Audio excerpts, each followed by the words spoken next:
I haven't mentioned that you are father and son. So yes, you are partners, but in a way that is very much you can't get rid of each other. Well, I could, but I'll probably get arrested and found out, so yeah.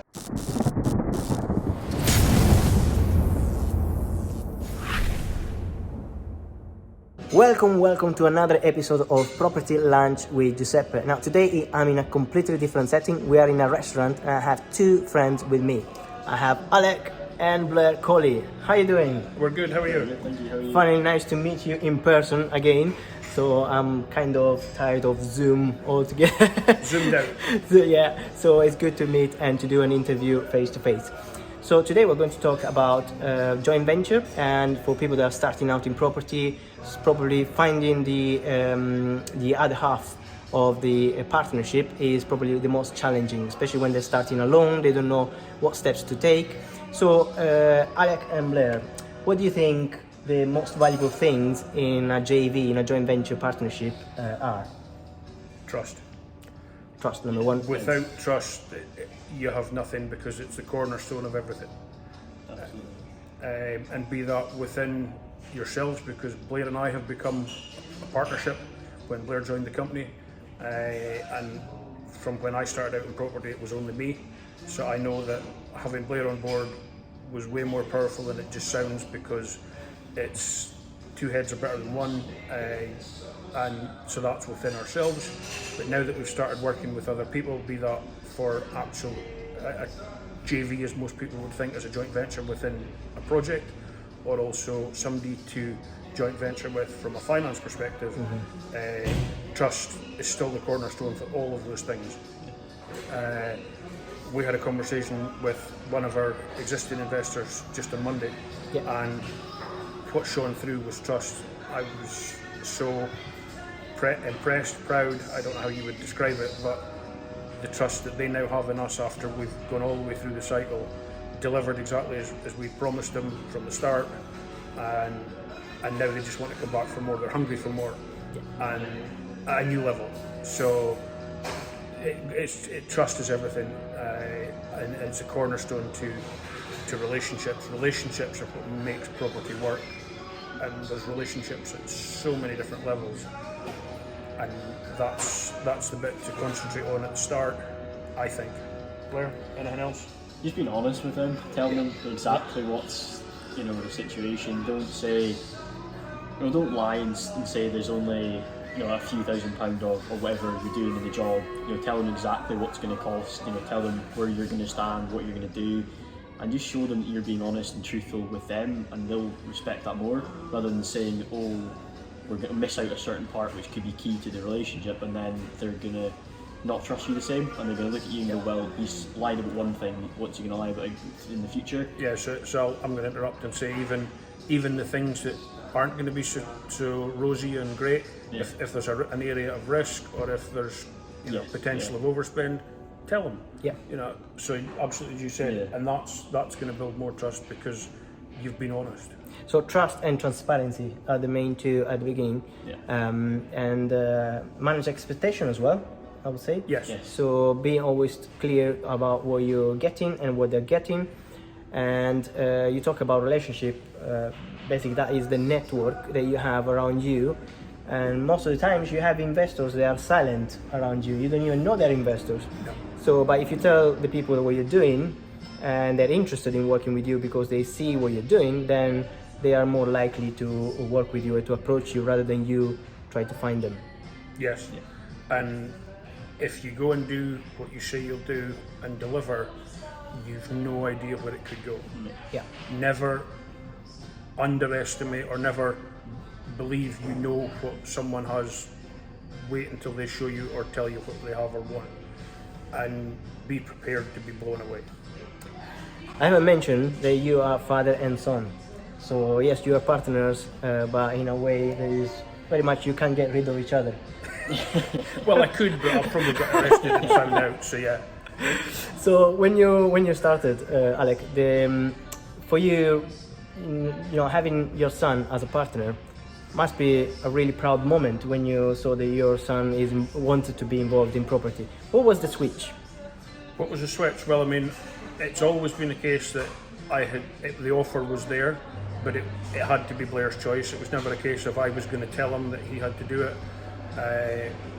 We still have friends, but back when he was a boy, he's not a boy anymore, he's a man.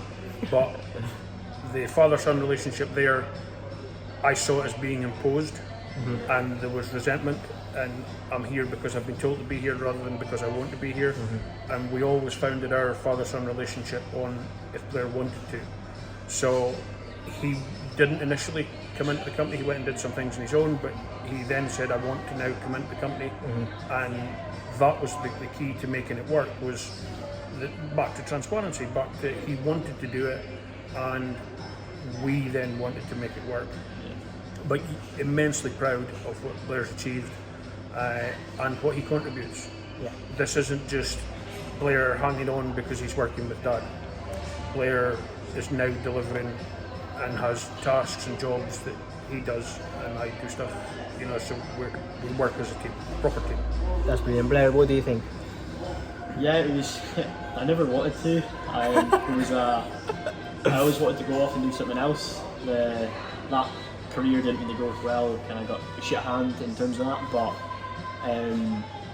it kind of put me down a bit. And then I realised that I enjoy listening to what Dan's saying about property at tea time, in the afternoon whenever we speak about it, and I'd like to come in and learn more. And he was like, well, I can't pay you for any of this, and I understood that because that was when he started. It was only a couple of years he started it and had a few properties. We were never going to earn millions in that time, and I knew that I'd rather get the knowledge rather than get the money because I could still have a part-time job. And I did that, and it feels pretty cool to now be able to go off and do things myself. Like, I'm in charge for all materials for jobs, and the only thing that I consult Dad with is about designs and that, and most of that is now just my job. I go and do that, and at the start it was a hard track. He told me you need phone suppliers, and my generation don't phone people, we all text.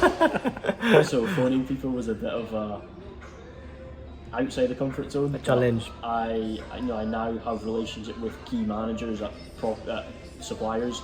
So I now phone up and say, can I speak to so and so, and then 10 minutes of the conversation is just me catching up with them because I get on with them so well, rather than actually speaking about the job and needing them to do. Yeah, that's brilliant. But it's really helped my confidence in that aspect, and I've got the rest of my life to do this, and I'm looking forward to it. So Good.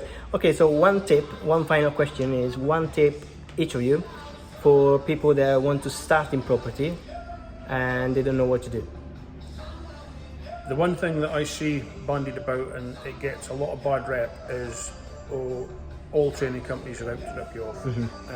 Now, any training company is out there to make money, but if you can find a company that you find synergies with that are real, now there's lots of them and they're all doing different jobs, but find somebody that you can find a synergy with.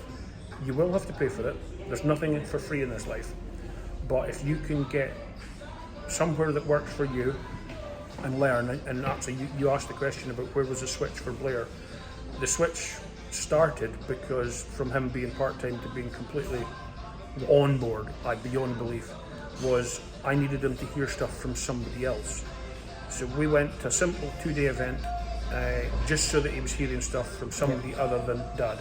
Now, we worked together, and I've eventually made him on the phone. Sorry, I'm digressing, but he's not says, Dad's asked me to do this, Alex asked me to do this, because we are a partnership. And so, but I needed him to hear it from somebody other than Dad, and that was the big thing. It changed his mindset, I think.